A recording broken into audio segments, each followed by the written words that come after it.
గత కొన్ని నెలలుగా అంటే డిసెంబర్ 8, 2024 నుంచి ఏం జరుగుతుందో మీరు అందరూ చూస్తున్నారు. మీ అందరికీ మై అపాలజీస్, నన్ను క్షమించండి.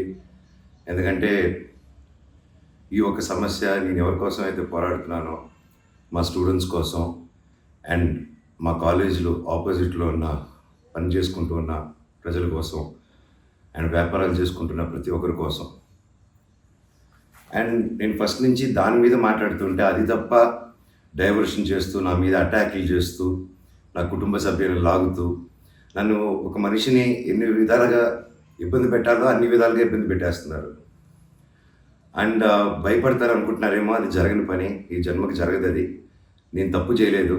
నా మీద నా భార్య మీద దాదాపు 32 కేసులు వరకు వేశారు. 32 కేసులు ఢిల్లీ నుంచి వాళ్ళ మనుషులతో, తిరుపతి నుంచి, హైదరాబాద్ నుంచి, ఎన్ని కోర్టులు ఉంటే అన్ని కోర్టుల నుంచి, ఎన్ని కలెక్టర్ ఆఫీసులు ఉంటే అన్ని కలెక్టర్ ఆఫీసుల నుంచి, అండ్ అన్ని బోగస్ కేసులే.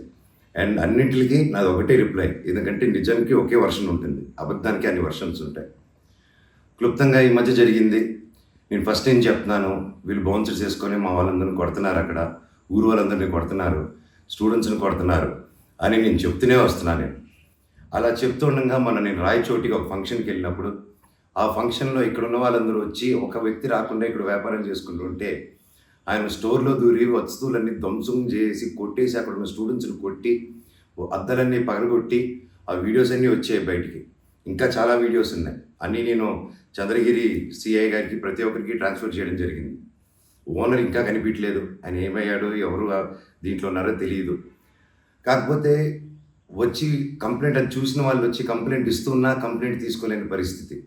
కంప్లైంట్ రాసిస్తే కంప్లైంట్ బాగాలేదు, ఇది బాగాలేదు, సో ఇంకోటి రాసుకోరండి. ఒక 3 రోజుల తర్వాత కాదండి చెప్తున్నంత కంప్లైంట్ అంటే ఇంక 3 రోజులు అయిపోయింది కదా, ఇంకెందుకు అంటే ఇన్ని రోజులు నేను కొట్లాడుతున్నారని చెప్తూ పోరాటం జరిగే మధ్యలోనే ఇలా వచ్చి అటాక్ చేసుకుని ఎవడేం చేయలేరు ఇక్కడ అని ఒక మాబ్క్రసీ జరుగుతుంది. అండ్ నిన్న రాత్రి కూడా నాకు ఇంటెలిజెన్స్ నుంచి మా హాస్టల్ ఓనర్ సురేష్ అన్నకి ఆ వాయిస్ రికార్డింగ్ కూడా మీకు పంపిస్తాను. ఫోన్ చేసి నేను ఆనరబుల్ సీఎం గారి దగ్గర బందోబస్తులో ఉన్నాను, మనోజ్ గారు అక్కడికి వచ్చారా, ఎందుకు వచ్చారు, మీ హాస్టల్ దగ్గరికి వచ్చారా, ఎఫ్ఐ దగ్గర రెస్టారెంట్ దగ్గరికి వచ్చారా, ఏదైనా ప్రోగ్రామ్ చేశారా. నేను ఆ సార్కి చెప్పాను, సార్ ఇఫ్ ఎనీథింగ్ నన్ను అడగండి. నేను ఆ సార్తో ముందు కూడా మాట్లాడాను, మీరు వాళ్ళని ఇబ్బంది పెట్టకండి, ఎనీథింగ్ ఎనీ టైం నాకు ఫోన్ చేయండి అన్నాను. పైగా నిన్న మధ్యాహ్నం 3-4 అలా జరిగింది ఆ ఫోన్ రావడం, నేను ఆ సార్తో మాట్లాడటం. మళ్ళీ నిన్న రాత్రి నేను ఇక్కడ తెలిసిన వాళ్ళ రిసార్ట్లో ఉంటే, ఇప్పుడు దాదాపు ఒక 15-20 ఇల్లు ఉంటాయి ఇక్కడ. వాటి మధ్యలో అన్నీ దాటుకుంటూ సైరన్ వేసుకుంటూ 10:30కి వచ్చి నేను నా నెక్స్ట్ ఫిలిం డైరెక్టరు నా సిబ్బంది అందరూ కూర్చొని మేము అప్పుడే డిన్నర్ కూర్చొని తిందామని కూర్చున్నప్పుడు సరా వచ్చారు.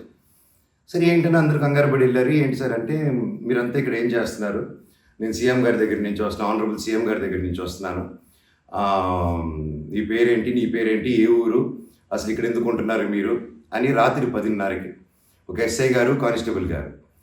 అండ్ నేను వెంటనే దిగాను కిందకి.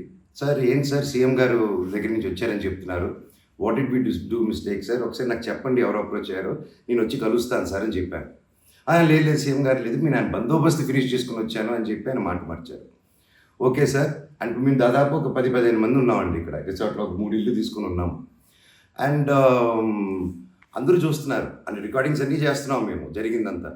లేదు సార్ ఇలా అన్అఫీషియల్గా కాదు సార్, స్టేషన్కి వెళ్దాము, అక్కడైతే రికార్డింగ్ ఉంటుంది, డైరెక్ట్ డీజీపీ గారి ఆఫీస్కి ఉంటుంది, let's do that recording that sir అని చెప్పి, మీ కారు అదండి స్టేషన్కి వెళ్ళి నాకు ఒకటే చెప్పండి, ఆనరబుల్ సీఎం గారి పేరు ఎందుకు తీశారు మీరు, అండ్ మా వాళ్ళని ఎందుకు ఇంటిమిడేట్ చేస్తున్నారు, అక్కడ షాప్ ఇరిగిపోయి అదంతా చేసి నేను కంప్లైంట్ చేస్తుంటే వాళ్ళని ఏం చేయట్లేదు, అది అడిగిన వాడిని మాత్రం ఇలా వచ్చి టార్చర్ చేస్తున్నారు. భయానికంటే ప్రేమ గొప్పదండి, అది నేను నమ్ముతాను. అండ్ నేను మళ్ళీ చెప్తాను, జరిగింది ఇది. అండ్ నేను అక్కడికి వెళ్ళిన తర్వాత పోలీస్ స్టేషన్కి నేను నా కారులో ఎక్కి స్టేషన్కి వెళ్ళాను. వెనకెళ్ళి ఎస్ఐ గారు వస్తున్నారు.